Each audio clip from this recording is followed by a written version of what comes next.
Hello friends, हमारे YouTube channel Rajasthan GK with Manisha पर आप सभी का स्वागत है। हमारे चैनल पर राजस्थान जीके के one liner question answer fact सहित दिखाए जाते हैं, जिससे कि आपको याद रखने में और समझने में और भी आसानी हो।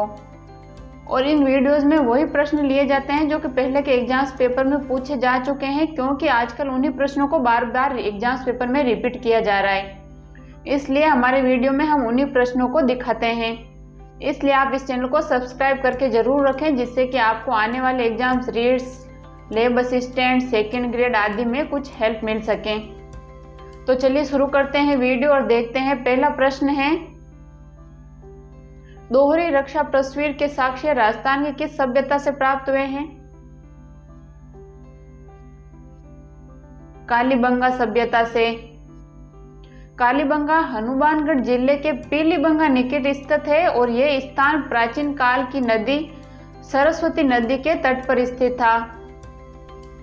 अगला बहुत ही महत्वपूर्ण और शानदार प्रश्न है, इसको ध्यान से देखना। औरंगजेब ने जोधपुर के शासक जसवंत सिंह को 1658 ईस्वी के धर्मत के युद्ध में पराजित किया। धर्मत किस राज्य में स्थित है?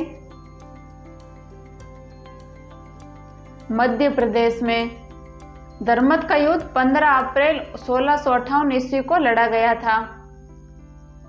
तीसरा प्रश्न है, आर्य सभ्यता के राज्य में होने के प्रमाण किन क्षेत्रों की खुदाई में मिले बर्तनों से मिलते हैं? अनूपगढ़ व तरखाना वाला डेरा से। आर्यों के द्वारा वेदों की रचना करने के कारण आर्य सभ्यता को ही वैदिक सभ्यता कहते हैं। अगला बहुत ही अच्छा प्रश्न है, 1542 ईस्वी में बीकानेर के शासक राव जैत सिंह तथा जोधपुर के शासक राव मालदेव के मध्य हुआ युद्ध, जिसमें राव जैत सिंह की मृत्यु हुई। पाहेबा का युद्ध। पाहेबा का युद्ध को साहेबा का युद्ध भी कहते हैं। कई बार एग्जाम्स में यही पूछ लिया जाता है, पाहेबा का युद्ध को और किस दूसरे नाम से जाना जाता है? तो इसे साहेबा के नाम से जाना जाता है। अगला प्रश्न है, किस मारवाड़ शासक ने खानवा के युद्ध में राणा सांगा को सैनिक सहायता उपलब्ध कराई थी?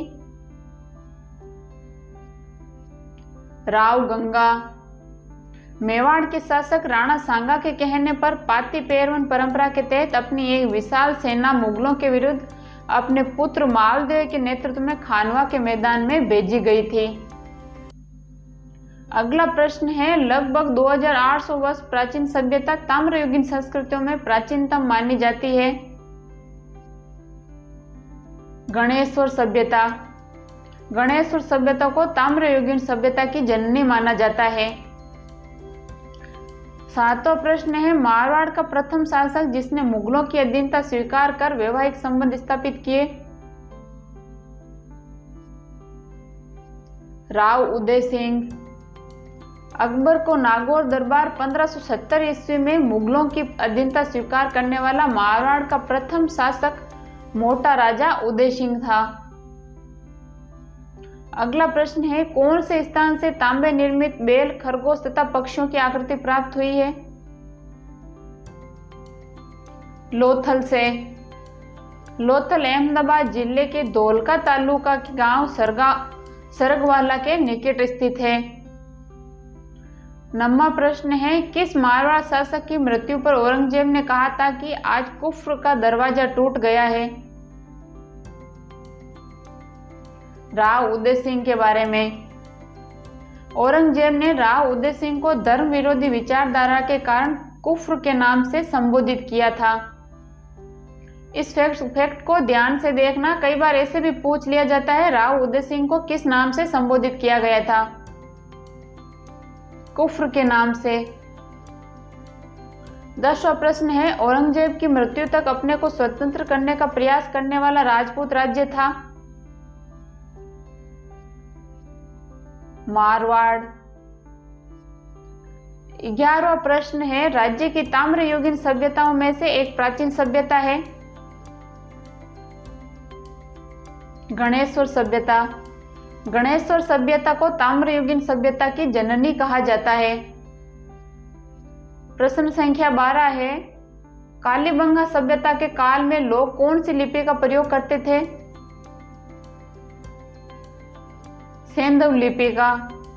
सैंधव लिपि दाहिने से बाईं ओर लिखी जाती है। जैसे कि हम बाएं से दाएं की ओर लिखना स्टार्ट करते हैं, वैसे ही सैंधव लिपि को उल्टा लिखा जाता था। अगला प्रश्न है, जोधपुर में आर्य समाज की स्थापना किस शासक के शासनकाल में की गई? महाराजा जसवंत सिंह द्वितीय के काल में। प्रश्न संख्या 14 है, आर्य सभ्यता के स्थल की खोज सर्वप्रथम रत्नचंद्र अग्रवाल ने किस वर्ष में की? 1954 में। अगला बहुत ही अच्छा प्रश्न है, देखना, शैल चित्र और पंचमार्क मुद्राओं के प्रमाण किस सभ्यता से मिले? बेराट सभ्यता से। प्रश्न संख्या 16, सिंधु घाटी सभ्यता के निवासियों को तांबे की आपूर्ति किस सभ्यता से होती थी? गणेश्वर सभ्यता से। प्रश्न संख्या, डीपी अग्रवाल के अनुसार गणेश्वर सभ्यता है पूर्व हड़प्पा। गणेश्वर सभ्यता को ताम्र संचयी संस्कृति भी कहा जाता है। अगला प्रश्न है, किस पुरातात्विक स्थल को पूर्व में मालवा नगर कहते थे? नगर टोंक जिले में। नगर सभ्यता, जो नगर नामक पुरातात्विक स्थल टोंक जिले के उनियारा कस्बे के पास स्थित है और इसे करकोट नगर भी कहा जाता है। अगला आखिरी प्रश्न है 20वां, राजस्थान राज्य के पुनर्गठन से पूर्व सर्वप्रथम सन 1934 में ताम्र सामग्री की प्राप्ति का स्थान है? कुराड़ा। कुराड़ा सभ्यता नागौर में स्थित है। ये ताम्रयुगीन सभ्यता स्थल है। यहाँ से ताम्र उपकरणों के अतिरिक्त प्रणाली युक्त अर्धपात्र प्राप्त हुए हैं। फ्रेंड्स, अगर आपको वीडियो पसंद आया तो लाइक एंड शेयर जरूर करना और हमें कमेंट बॉक्स में ये जरूर बताना कि आपके कितने प्रश्न सही हुए और आपको वीडियो कैसा लगा।